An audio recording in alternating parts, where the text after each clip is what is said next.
Olá, este é o Correspondente Médico. Lembrando que você sempre pode participar usando a hashtag Correspondente Médico. E a gente começa o nosso quadro de hoje falando sobre a importância da hidratação no meio desse calorão todo que tem feito nos últimos dias. Por exemplo, em algumas cidades do sul, as temperaturas têm passado dos 40 graus, mas as máximas continuam altas nas demais regiões do país.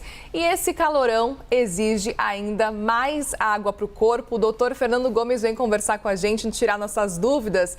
Doutor, um ótimo dia para você. Por que é tão importante a gente se manter hidratado? Quais são os benefícios para o nosso organismo tomar bastante água? Biel, a gente sabe que para o corpo funcionar bem, existem elementos que são fundamentais. Então, da mesma forma que é importante o oxigênio, que a gente extrai através da respiração, da própria energia que a gente consegue trazer através da alimentação, a hidratação e o consumo de água propriamente dito são fundamentais. A gente precisa de um volume circulante de sangue em todo o corpo para que as trocas metabólicas possam acontecer e a água acaba sendo um constituinte fundamental para que a gente tenha uma vida saudável. Quanto de água tem o nosso corpo, doutor? Uma curiosidade. Conforme o tempo passa, disse que a gente diminui um pouco a concentração de água que existe dentro do corpo de qualquer pessoa. Mas, via de regra, um adulto a gente tem de 70% a 75% de água como constituinte. Então, independente de qualquer coisa e do tecido ser diferente de um órgão para o outro, existe muita água, na verdade, e por isso que é tão importante que esse nível seja mantido de forma adequada. Caso contrário, muitas vezes as pessoas vão experimentar o desconforto da desidratação. E quando a gente fala da faixa etária pediátrica, isso pode ter implicações muito graves, Muriel. Doutor, é possível beber água de forma errada, se hidratar de forma errada? Como que isso acontece? É possível e muitas vezes isso acontece porque, primeiro, as pessoas, com toda a facilidade que existe no dia de hoje, em termos de acesso à alimentação, esquecem de ingerir água, muitas vezes confundem a sede com a fome e, principalmente, conseguem esse líquido através do consumo de outros líquidos, como, por exemplo, refrigerantes, sucos ou até mesmo outras bebidas, que não através da própria água pura. Por isso que é tão importante a gente ficar atento em relação a esse assunto, lembrando que na natureza o que existe de mais puro para a gente é a própria ingestão de água. Doutor, e tem alguma diferença a forma como você bebe água? Tem gente que fala, se você beber 500 ml de uma vez, você não fica hidratado corretamente. Tem relação ou isso é mito? A gente sabe que existe um consumo mínimo por dia, porque é uma forma da gente dividir a unidade de tempo, mas também, por outro lado, é muito dinâmico, né? Tudo depende do lugar onde você está, da própria questão de como está o ambiente em termos de concentração de água, portanto isso pode acabar impactando no quanto você perde de água através da própria respiração, da sua atividade física. Então, assim, independente de qualquer coisa, é importante existir um equilíbrio dinâmico. Então não existe uma regra absoluta, né? Muito se fala, um adulto deveria beber cerca de 2 litros de água por dia, mas a gente também precisa ver quanto de água está sendo consumido através da própria alimentação. O que a gente sabe é que uma hidratação saudável, equilibrada, faz com que o organismo funcione bem e alguns sintomas relacionados com aquela desidratação deixam de existir. Pois é, como se hidratar então corretamente, doutor? Tem algum cuidado que a pessoa precisa seguir? Bom, a gente sabe que existem algumas orientações e a gente não está aqui chovendo no molhado, porque isso acaba sendo dicas que são muito importantes para a vida da gente e podem ser aplicadas no dia a dia. Primeiro, evitar o consumo de água muito gelada. Isso tem a ver com a questão do choque térmico e que, na verdade, nem sempre favorece o próprio processo de absorção do líquido. Ficar atento em questão do armazenamento da água, evitar o consumo de água em excesso durante o período do sono. Se isso aqui acontece, acaba ocorrendo porque você, na verdade, descuidou no decorrer do dia de se hidratar de forma adequada ou ingeriu alimentos com muito sal e picantes durante o período da noite.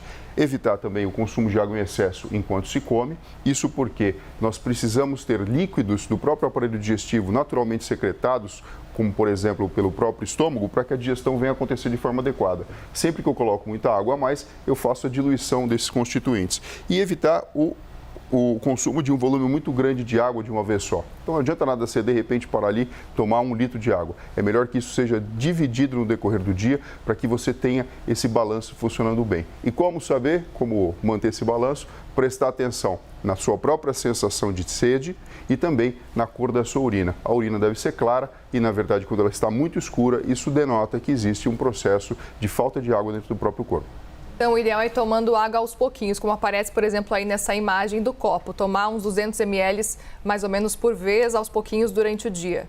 Exato. E, na verdade, é um hábito que pode ser construído, né? Muitas vezes você pode levar com você uma pequena garrafinha de água ou ficar atento que é importante, sim, o consumo de água livre, não simplesmente através de sucos e outras bebidas. E em caso de gripe ou então de Covid, os médicos também recomendam muita hidratação, né? Por quê, doutor?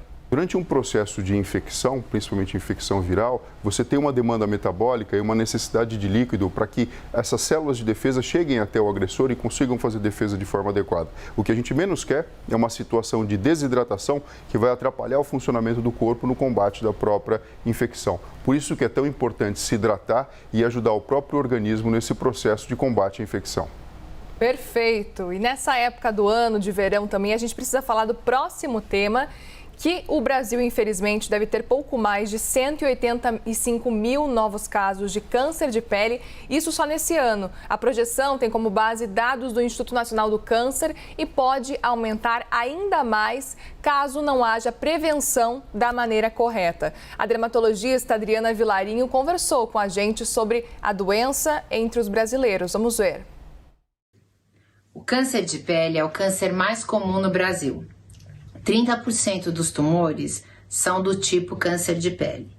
Anualmente são diagnosticados mais de 180 mil casos novos. E como o verão está muito intenso esse ano, é muito importante a proteção solar, porque ao longo dos anos a ação da luz solar ela tem um efeito acumulativo, transformando lesões em lesões malignas. E isso, com os verões muito mais fortes, vai aumentar muito o diagnóstico de câncer de pele e vai aumentar muito a incidência. Então, proteja-se, use filtro solar e reaplique a cada 2 horas. Doutora, a doutora falava há pouco sobre identificar quando as lesões se tornam lesões malignas. Como que a gente pode identificar o câncer de pele e quando a gente precisa procurar um médico? O primeiro passo, Muriel, é a gente entender e conhecer o nosso próprio corpo. Qualquer mancha, qualquer pinta, qualquer sensação diferente de coceira ou de espessamento anormal da pele deve ser, na verdade, investigada. E a gente tem aí o dermatologista como profissional que tem a habilidade completa de fazer um exame físico adequado e identificar se uma lesão está caminhando para uma coisa que necessite a sua retirada para se evitar um câncer ou a manifestação de algo mais grave. Então, a dica principal é conhecer o seu corpo e observar o seu corpo. Doutor, os casos eles estão divididos entre os tipos melanoma e não melanoma. Qual que é a diferença entre esses dois? Bom, o melanoma acaba sendo muito mais agressivo, menos comum e muitas vezes ele pode inclusive provocar metástase pelo corpo e levar ao óbito. O não melanoma, e aqui a gente sabe que acaba sendo muito mais frequente, ele não é tão grave assim, mas requer um diagnóstico e tratamento preciso para que você tenha qualidade de vida. E é lógico que se não for diagnosticado e tratado, a longo prazo existe também um tipo que pode espalhar pelo corpo. Existe algum tipo, doutor, com maior risco, algum grupo com maior risco? Ou seja, as pessoas de pele clara, de pele mais escura, pessoas mais velhas, mais novas, o lugar onde a pessoa está, a pessoa vive, pode influenciar também esse aumento de câncer de pele? Pode sim, Muriel. Geralmente pessoas com a pele mais clara e que vivem em locais onde existe uma exposição solar crônica, pessoas que trabalham em contato direto com o sol e principalmente, qualquer indivíduo que não toma cuidado da pele com proteção, e a gente fala de proteção solar, não simplesmente a passagem de filtro solar, mas a utilização de equipamentos como roupa, um boné, um óculos e assim sucessivamente, acabam entrando numa situação de risco. E como a gente sabe que existe uma relação direta entre você diagnosticar precocemente e tratar de forma adequada, é muito importante a gente estar falando sobre isso e as pessoas ajustarem o seu comportamento. Foi muito importante o que a doutora falou. Geralmente a gente passa o protetor solar, vai para a praia, vai fazer atividade física e acha que está tudo certo. Na verdade, a gente precisa gerenciar isso. Num intervalo de tempo de 2 a 3 horas, você precisa passar de novo o seu protetor solar para continuar com essa camada de proteção contra os raios ultravioleta que são nocivos. E qual é o filtro ideal, doutor? Acima de 30 ou então 15? Tudo 15 depende, já é muito baixo. Tudo depende do tipo da pele. No mínimo 15, mas a gente sabe que conforme a pessoa tem uma predisposição maior por ter uma pele mais clara, você precisa, na verdade, de um filtro com um número maior de proteção. E pessoas que têm um antecedente familiar, sem sombra de dúvida, Muriel. Doutor, qualquer pinta, qualquer manchinha pode virar um câncer de pele ou não? A princípio, sim, mas na verdade, mais importante do que pensar sobre isso é entender que a mudança do comportamento de uma pinta que tenha aparecido no corpo, que exista no corpo, ou uma mancha, algo assim, é o sinal mais importante que faz com que a gente precise procurar um profissional. Então, assim, uma dica básica para quem está em casa: manchas na pele que coçam, que ardem, que descamam ou que sangram não são normais. Isso aqui já pode ser um indício, Muriel. Pintas ou sinais que mudam de tamanho, forma e cor. Por isso que é tão importante a gente conhecer o nosso próprio corpo. E se você, por exemplo, tem alguém que você mora em casa e pode olhar suas costas, ou você mesmo, por exemplo, com um espelho, periodicamente dá uma olhadinha como está a evolução desses próprios sinais que naturalmente a gente tem no corpo. Mudança da textura da pele ou dor na pele, isso definitivamente não é normal. E também feridas que não cicatrizam até mesmo quando semanas passam e você tenta algum tratamento e efetivamente nada acontece. Esses sinais acabam sendo muito importantes, mas a dica principal é diagnosticar precocemente, prestar atenção no próprio corpo. Muitas vezes, quando você, por exemplo, as mulheres vão no cabeleireiro ou vão num salão e vão de alguma forma se cuidar, a própria observação de profissionais cada vez mais tem sido levada em consideração, porque a gente cria um sistema de vigilância de alertar a pessoa: olha só, tem alguma coisa diferente no seu corpo aqui, vamos prestar atenção e vamos cuidar. Como que é o tratamento da doença e também como que a pessoa pode lidar caso ela receba com esse diagnóstico, por exemplo? Bom, mais uma vez, diagnóstico precoce é sinal de sucesso no tratamento, por isso que é tão importante. É lógico que o melanoma acaba tendo uma evolução mais difícil do que o não melanoma, mas via de regra o tratamento consiste na extirpação da lesão e nos casos, por exemplo, de melanoma, pode até inclusive necessitar de quimioterapia ou tratamento adjuvante. O mais importante é diagnosticar precocemente, o número está aumentando, a gente precisa ficar atento e há o que ser feito, principalmente com ajuste do comportamento e proteção a essa possível exposição e excesso à luz solar. Muita atenção nesse verão, hidrate-se de forma correta e também use filtro solar. Agora a gente vai para o próximo tema que tem relação com alimentação. Você que está em casa, sabia que substituir a margarina e a manteiga por azeite de oliva na hora de cozinhar ou de temperar a comida pode reduzir o risco de algumas doenças?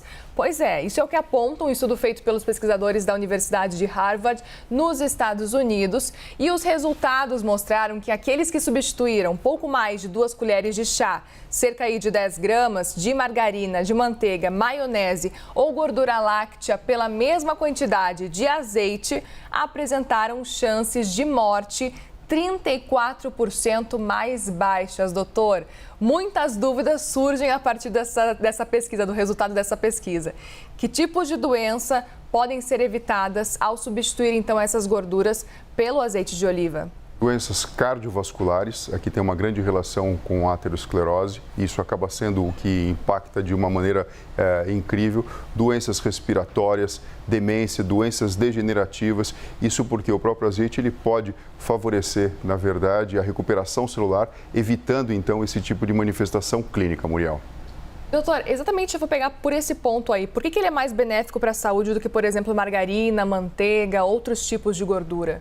Existe toda uma questão da sua própria natureza, dos constituintes e dos componentes que existem nele, com a possibilidade de terem efeito antioxidante, ou seja, que favorecem o processo anti-inflamatório, protegendo então o corpo e os processos metabólicos, além de ser um item extremamente natural. Já tem trabalho, isso a gente já conhecia até anteriormente, mostrando que a dieta do Mediterrâneo é uma dieta que tem uma correlação grande com a longevidade e com um menor índice de demência. Isso porque o azeite também faz parte desse próprio cardápio. E aqui a gente está mostrando, né, Muriel, como fazer a substituição e o que esse trabalho, que é um trabalho que deve ser respeitado, porque envolveu mais de 90 mil pessoas durante um tempo de observação de pelo menos 30 anos. Então, são dados realmente robustos.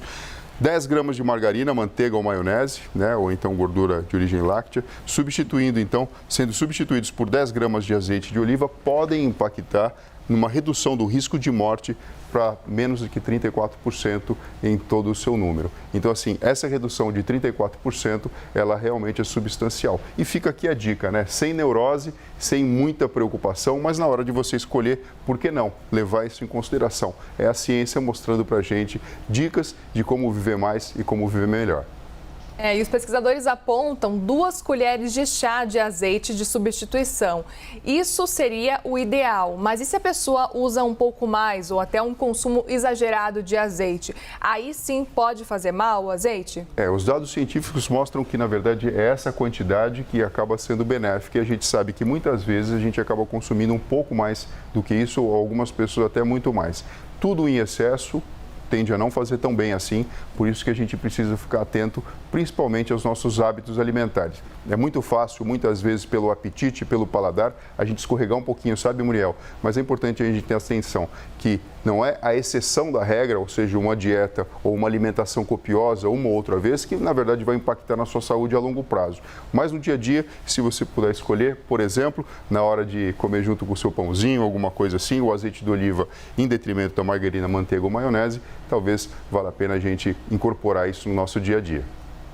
Tudo é equilíbrio e nem dói tanto porque azeite de oliva é muito bom. Obrigada, doutor, pelas informações. Obrigado você, Muriel. Se cuidem e até breve. Até. Este foi mais um Correspondente Médico.